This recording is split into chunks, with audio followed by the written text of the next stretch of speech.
A to si skutečně zaslouží potlesk. Myslím, že Adam s Pepou jsou zatím jako první, kteří tam vyjeli.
Ale vraťme se zpátky k tomu Tastrialu, teď momentálně zálem, nebo vidíme tu krásně zelenou, trčálově zelenou Pragově pěst.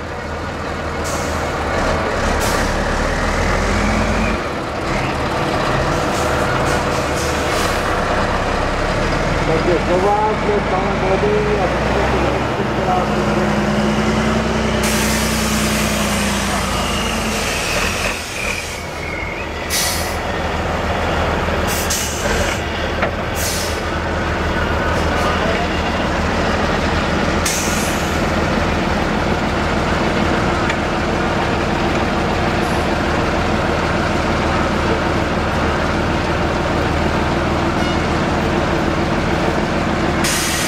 já bych poprosil vyprošťovací bagr, aby přijel na 120, mají tam teď nějaký problém, ty napíčí, já na naplňování čílečka, teď jednou volám na tím takové rozhlasem bagr na 120.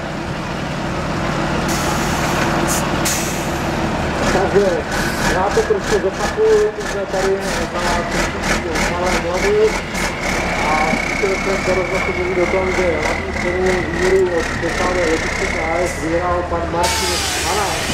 To znamená, pane Martine Hanáku, já vám hrozně gratuluju, dostavte se dolů v té tribuně hlavních organizátorů, kde si můžete